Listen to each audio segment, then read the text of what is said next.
The Corolla GR is finally coming to the US, and it looks like there is going to be a hydrogen-powered Corolla too. And Apple is finally moving forward with the electric Apple car. Let's get into it. So over here at Motor One, they were reporting earlier this year, and there was a lot of other reports too, that the US-bound GR Corolla hatchback, of course, could have as much as 296 horsepower. So that is actually higher than what is in the GR Yaris, which is sold internationally, specifically in the UK and also in Europe and Japan and a bunch of other countries, but not here. We don't get that car. So they're reporting, almost 300 horsepower. But then looking at this Forbes article today that was just released, and they've got a lot of really interesting information here, and they are saying that Toyota will launch the Corolla Sports GR, a four-wheel drive high-performance five-door hatchback model that employs the same 257 horsepower 1.6-liter three-cylinder gasoline engine turbocharged as the multiple award-winning UK Car of the Year GR Yaris. So it looks like the information about what engine is going to be in there keeps shifting and changing. Let me know your thoughts, but my personal opinion is that I think when we do get this vehicle, which is of course unconfirmed by Toyota yet, but they do say we are getting a hot hatch, I think that we are going to get about 257 horsepower, 260 horsepower, because it just makes sense to have the same engine and tune it similarly for global emission standards. The US actually has pretty strict emission standards, stricter than Europe at this point, so I can sort of see it being closer to that performance level. It's still pretty good. I haven't driven it myself. I'm dying to drive it. I have spoken with people that have driven it, and apparently it's absolutely fantastic. So we are expecting to see this sometime in late 2022. So the rumor has always been that we're going to get a 2022 model.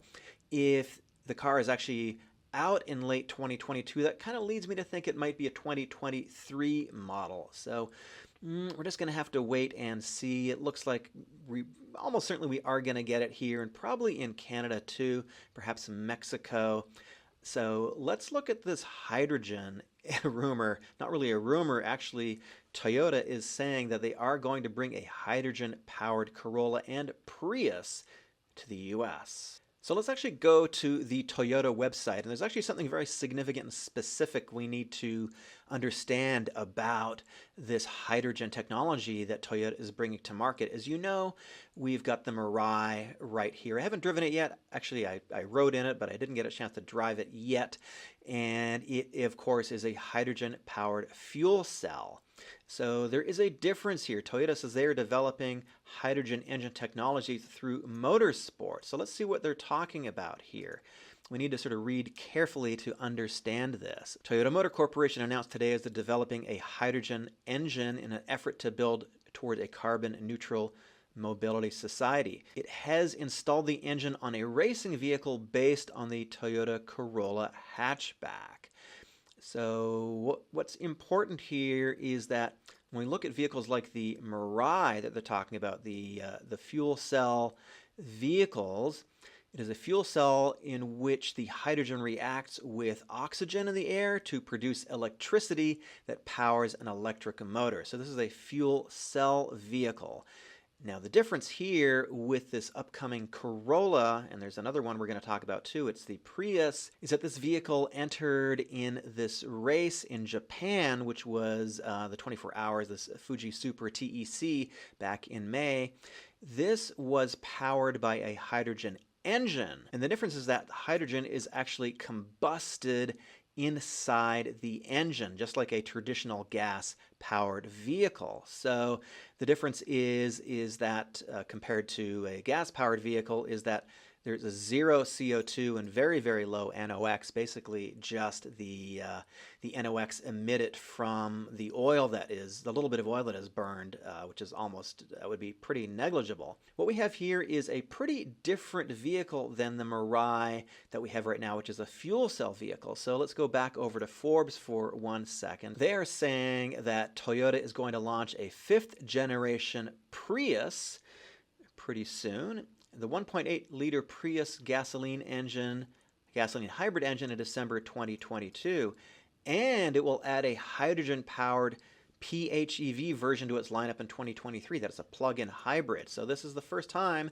that Toyota will be combining the hybrid technology with the hydrogen technology in the same kind of vehicle. So I had some conversations with Toyota about hydrogen-powered vehicles like the Mirai, asking them what is their direction, what is their goal, what are their intentions, and Toyota's official answer is that they are on board with having a wide variety of powertrains to service this transition from purely ICE-powered, gas-powered vehicles and diesel over to some sort of electrified and alternative fuel future. So Toyota is very much on board with having multiple technologies.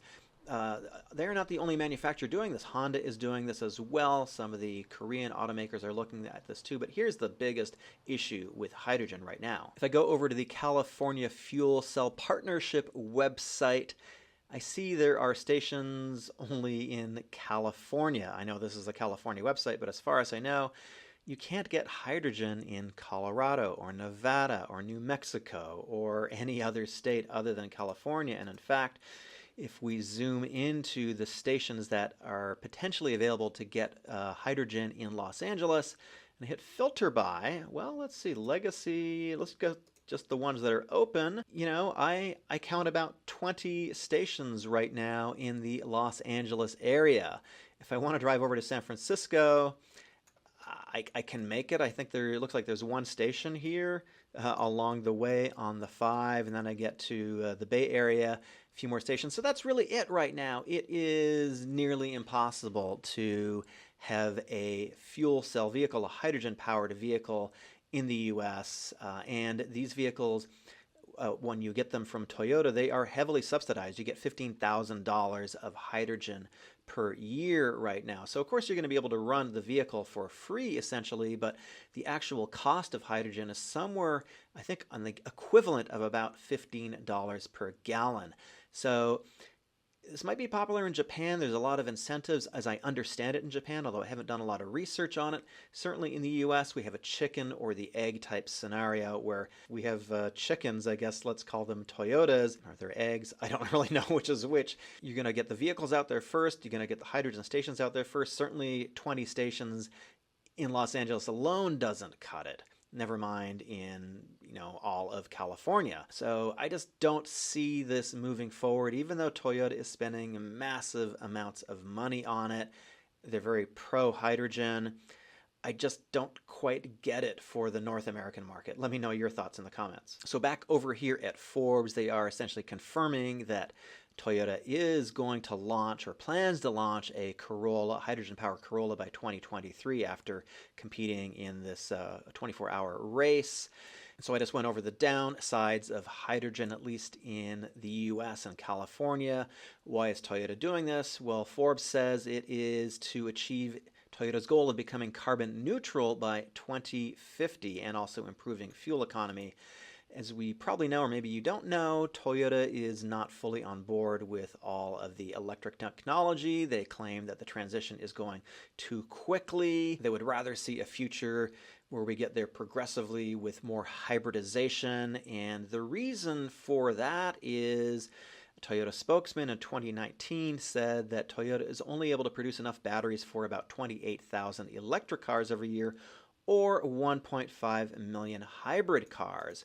And they say that selling 1.5 million hybrid cars reduces carbon emissions by a third more than selling 28,000 electric cars. So everybody's got a supply chain problem now, especially with respect to batteries. This is Toyota's position. I don't think it's changed that much. I was speaking with them just last week at the launch of the Corolla Cross, and I was super glad to be invited to this event. I'm going to have a full review of the Corolla Cross up on September the 9th. That's when the press embargo ends. I can tell you a lot about the car now, and let me know if you're interested. I just can't tell you driving impressions or pricing, any of that sort of thing. Next up, it looks like Apple is actually coming out with an electric car. Over at Motor One, they are saying Apple car back on track with potential Toyota deal report. Let's check this out. So here we've got a render From PCert design, it's just a render. I don't think there's really been any spy photography of this vehicle. Personally, I think that is super ugly. Again, it's just a render. Don't make decisions based on this render. So they say, according to Digitimes, which I don't have a subscription for, so I can't see that article, that the tech giant is in discussions about a potential partnership with Toyota for building this car. Now, previously, Apple allegedly was in discussions with VW, and that didn't get very far, not even through the discussion phase. Apparently with some Korean automakers too. I think it might have been Hyundai. I can't quite remember. There's been a lot of potential discussions, but apparently nobody wants to make an Apple car. And I think there was talk about Toyota partnering with Apple before, but they're saying that right now the details are very scarce and we don't know when and where the parties have met or if they will. So this is a little bit of a tenuous support here, but they are saying that the focus of the discussion, if it's happened, is going to be battery supply. And of course, the Apple car is going to be fully electric. So let's head over to Apple rumors for a second here. So these rumors have been persisting since about 2014 or so, and they say that Apple representatives were said to have met with Korea's SK Group and LG Electronics last month to discuss Apple car development. And now Japan's Toyota being touted as a potential destination. So the SK Group is a battery manufacturer that is going to be producing batteries here, lithium batteries for electric vehicles here in the US. They're going to be ramping up production, I think, in the next year or so by 2022. Now, this report says that there have been changes in management and hiring over at Apple, and they're going to be focused on building a car for consumers. Apparently, the autonomy side of things is being sort of dialed back a little bit, and they're just focusing on getting the car out. So the big question here about this discussion is, I mean, Apple does not have the capability of producing cars. They don't have the plants. They don't have the expertise. It would be kind of foolish for them to go ahead with that, I think, and have some kind of success, because Apple has a very high bar to reach with their consumers. You expect Apple products to work really, really well. So the big question is, would Apple hire SK Group to develop the battery, or would they purchase the battery from them? Apparently, there's reports that Apple is developing a completely new battery design to radically reduce the cost of batteries and increase the range. According to Digitimes, they are reporting that Apple is aiming to begin production on an Apple-branded self-driving vehicle in 2024. That seems kind of early, considering we haven't seen anything really on the road, any spy shots or anything like that at all. 2024 is not very far out. So if you didn't like the first render that I showed you of the Apple car, you can just go ahead onto Google image search and see all these other insanely ugly renders. I'm sorry, I'm just going to say it. These are terrible looking renders. Hopefully it's going to look better than one of these, although I do like this one here right in the middle. So 2024 doesn't sound that realistic. General Motors just announced a shutdown of one of their factories due to a chip shortage, I should say. Ford has cut production of the Mach-E by 33% last month due to the chip shortage, so it's kind of tough times all around right now. My name is Eric. Thanks so much for watching. I'll see you in the next video.